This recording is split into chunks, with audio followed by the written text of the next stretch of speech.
नाज़रीन ग्रामी, जैसा कि आप जानते हैं कि मस्जिद नबवी मुसलमानों के नज़दीक इंतहाई मुकद्दस मकाम है और यहाँ जाने के लिए हमें बेशुमार चीज़ों का ख्याल रखना पड़ता है, जिनमें से एक औरतों का पर्दा करना भी है, क्योंकि कोई भी औरत उस वक्त तक मस्जिद नबी में दाखिल नहीं हो सकती जब तक वो मुकम्मल तौर पर पर्दा ना कर ले। लेकिन कुछ रोज पहले सोशल मीडिया पर एक वीडियो वायरल हुई जिसमें दो औरतों को बगैर पर्दा मस्जिद नबवी में देखा जा सकता है। आज की इस वीडियो में हम ये जानने की कोशिश करेंगे कि ये औरतें कौन हैं और ये किस तरह बगैर हिजाब मस्जिद नबवी में दाखिल हुई और पकड़े जाने पर इन्हें क्या सजा दी गई। प्यारे साथियों, ये तकरीबन एक हफ्ता पहले की बात है जब सोशल मीडिया पर एक वीडियो वायरल हुई जिसमें देखा जा सकता है कि मस्जिद नबवी के सहन में दो औरतें मौजूद हैं जिन्होंने इंतहाई बेहुदा लिबास ज़ेब तन कर रखा है।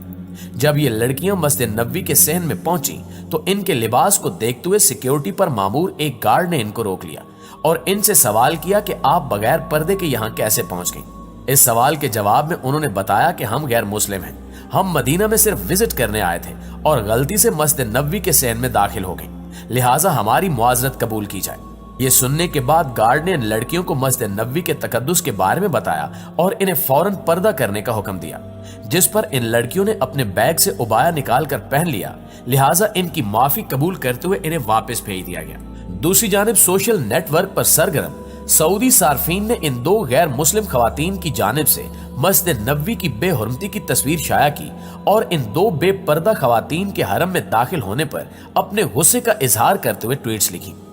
इन सार्फिन ने वीडियो क्लिप्स शाया की जिनमें मस्जिद नबवी के अंदर दो बेपर्दा खवातीन को मस्जिद के मुहाफिजों में से एक से बात करते हुए दिखाया गया है और गार्ड उन्हें उस मुकद्दस मकाम से निकल जाने का कहता है। इन सार्फिन ने सऊदी हुकाम की जानिब से मुकद्दस मकामात पर बगैर हिजाब के खवातीन के दाखिले के हवाले से बेहिसी को तनकीद का निशाना बनाया, जहां इन्हें दाखिले की इजाजत नहीं है।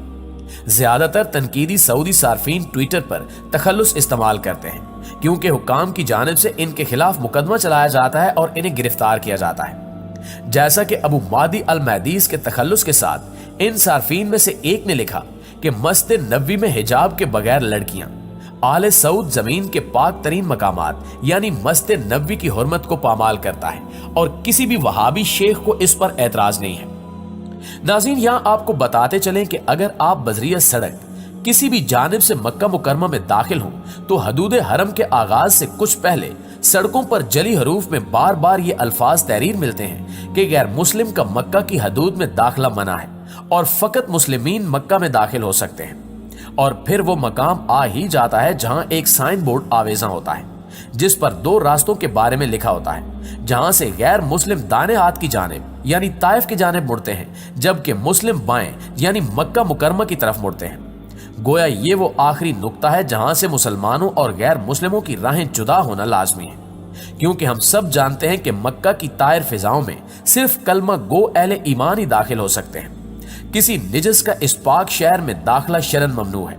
और इस वजह से मक्का मुकरमा के अतराफ में मौजूद तमाम एक्सप्रेस वेज पर ऐसे इंतबाही बोर्ड आवेजा है। याद रहे कि गैर मुस्लिमों पर रसूलुल्लाह सल्लल्लाहु अलैहि वसल्लम ने सन 9 हिजरी में यह पाबंदी लगाई थी जो आज तक अल्हम्दुलिल्लाह बरकरार है। लेकिन क्या आप जानते हैं कि रसूलुल्लाह सल्लल्लाहु अलैहि वसल्लम ने यह पाबंदी क्यों लगाई थी? इस हवाले से आपको बताते चले कि सन 8 हिजरी में फतह मक्का के बाद जब पूरे मक्का मुकरमा में मुसलमानों का मुकम्मल गलबा हो गया तो सन 9 हिजरी में अल्लाह ताला ने खास आयात नाजिल फरमाई जिनमें हुक्म दिया गया कि निजस मुशरिकीन को मस्जिदुल हराम के पास भटकने ना दो। ये आयत कुरान करीम की सूरत तौबा की आयत नंबर 28 है जो पारा नंबर 10 में है, जिसका उर्दू तर्जमा कुछ यूं है, ए ईमान वालो, मुशरिक बिल्कुल ही नापाक है, वो इस साल के बाद मस्जिदुल हराम के पास भी भटकने ना पाए। अगर तुम्हें मुफलिसी का खौफ हो तो अल्लाह तुम्हें दौलतमंद कर देगा अपने फजल से अगर चाहे, अल्लाह इल्म व हिकमत वाला है। प्यारे साथियों, कुरान पाक में अल्लाह सुब्हानो व तआला के इन वाज़े अहकामात के बाद रसूलुल्लाह सल्लल्लाहु अलैहि वसल्लम ने मुशरिकों और कुफार पर मस्जिदुल हराम यानी मक्का मुकरमा की हदूद में दाखिले पर पाबंदी लगा दी, जो अल्हम्दुलिल्लाह 1400 साल से जायद अरसा गुजर जाने के बावजूद अब तक अल्लाह की मदद से कायम और दायम है और इंशाअल्लाह क़यामत तक बरकरार रहेगी। मक्का के साथ साथ मदीना मुनव्वरा भी, क्योंकि रसूलुल्लाह सल्लल्लाहु अलैहि वसल्लम का हरम है और आप सल्लल्लाहु अलैहि वसल्लम मुजस्सम वहां मौजूद हैं, तो इसकी अजमत, पाक दामनी और हुर्मत का तकाजा है कि वहां की तायर फिजाओं में भी निजस लोग दाखिल ना हो। اس لیے مدینہ منورہ میں بھی یہ پابندی لگائی گئی ہے۔ پیارے ساتھیوں، بے شک یہ مسلمانوں کا ہی شرف ہے کہ وہ ان پاک جگہوں پر بغیر رکاوٹ کے آ سکتے ہیں۔ اس میں رتی برابر بھی شک نہیں کہ مدینہ منورہ کائنات ارض و سما کا وہ نگینہ ہے جہاں ہر لمحہ آسمان سے رحمت کی رم جھم برستی رہتی ہے اور مدینہ کے رہائشی صاحبان کرم میں رہتے ہیں۔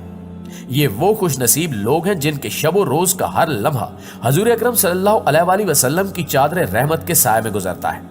نبی اکرم صلی اللہ علیہ وآلہ وسلم کی دعاؤں کا حصار انہیں اپنے دامن عطا و بخشش میں چھپا لیتا ہے۔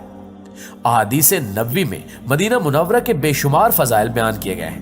جیسا کہ فرمان نبوی ہے کہ مدینہ خیر و برکت کی جگہ ہے۔ مسجد نبوی میں نماز پڑھنا، دعا کرنا، عبادت کرنا اور اس قسم کے امور کے لیے مدینہ منورہ کا سفر کرنا نہ صرف حاجیوں کے لیے بلکہ سب مسلمانوں کے لیے جائز و مشروع ہے۔ سنت طریقہ یہ ہے کہ زیارت کرنے والا 5 وقت نماز مسجد نبوی میں ادا کرے اور مسجد نبوی میں نماز اور ذکر الہی کو اپنے لیے غنیمت سمجھے، اس لیے کہ مسجد نبوی میں عبادت بڑے اجر و ثواب کا ذریعہ ہے۔ رسول اللہ صلی اللہ علیہ وآلہ وسلم نے فرمایا کہ وہ خطہ زمین جو میرے ممبر اور گھر کے درمیان ہے وہ جنت کے باغیچوں میں سے ایک باغیچہ ہے۔ زیارت کنندہ وغیرہ کے لیے مناسب ہے کہ وہ فرض نماز کے لیے آگے بڑھے، حتی الامکان پہلی صف کی محافظت کرے، اگرچہ صف اول پہلی توسیع شدہ جگہ میں ہو۔ چنانچہ صحیح حدیث میں رسول اللہ صلی اللہ علیہ وآلہ وسلم نے پہلی صف میں شامل ہونے کی ترغیب دی ہے۔ آپ صلی اللہ علیہ وآلہ وسلم نے فرمایا کہ اگر لوگوں کو اذان اور پہلی صف میں شامل ہونے کا علم ہو جائے تو وہ گھٹنوں کے بل چل کر بھی آئیں گے۔ مدینہ منورہ، مسجد نبوی اور روضہ رسول صلی اللہ علیہ وآلہ وسلم، ان مقامات مقدسہ کی حاضری اور زیارت کا شرف بڑی سعادت کی بات ہے۔ محدثین اور فقہائے کرام نے باضابطہ اس کے آداب بیان کیے ہیں۔ بالخصوص روضہ نبوی صلی اللہ علیہ وآلہ وسلم کے آداب میں سے یہ بھی ہے کہ وہاں اپنی آوازوں کو نہایت پست اور دھیما رکھا جائے۔ وہاں ذکر و اذکار یہاں تک کہ درود و سلام بھی اتنی بلند آواز میں پیش نہ کیا جائے جو روضہ رسول صلی اللہ علیہ وآلہ وسلم کی حاضری کے آداب کے منافی ہو۔ مسجد نبوی کے آداب میں شامل ہے کہ وہاں شور و غل نہ کیا جائے اور نہ ہی بے مقصد آوازیں بلند کی جائیں، لیکن اکثر دیکھنے میں یہ آتا ہے کہ زائرین میں سے بعض قبر نبوی کے نزدیک آواز بلند کرتے اور احتراماً دیر تک قیام کرتے ہیں۔ یہ شریعت کے خلاف ہے۔ اس کے لیے اللہ تعالیٰ نے پوری امت کو منع کیا ہے کہ وہ نبی اکرم صلی اللہ علیہ وآلہ وسلم کی آواز سے اپنی آواز کو بلند نہ کریں یا آپ صلی اللہ علیہ وآلہ وسلم کو بے ادبی سے آواز نہ دیں۔ اللہ تعالیٰ نے فرمایا کہ اے ایمان والو، اپنی آواز کو نبی صلی اللہ علیہ وآلہ وسلم کی آواز سے اونچا نہ کرو اور نہ آپ صلی اللہ علیہ وآلہ وسلم کو اس طرح آواز دو جیسا کہ تم میں سے بعض کو آواز دیتے ہیں، ایسا نہ ہو کہ تمہارے اعمال ضائع ہو جائیں اور تمہیں پتہ بھی نہ ہو۔ بے شک وہ لوگ جو رسول اللہ صلی اللہ علیہ وآلہ وسلم کے پاس اپنی آواز کو پست کرتے ہیں، یہ وہ لوگ ہیں کہ اللہ تعالیٰ نے ان کے دلوں کو تقوی کے لیے خاص کر دیا ہے اور ان کے لیے بخشش اور بڑا اجر ہے۔ آخر میں دعا ہے کہ اللہ تعالیٰ ہر مومن مسلمان کو مکہ مکرمہ اور مدینہ منورہ کی زیارت نصیب فرمائے، آمین۔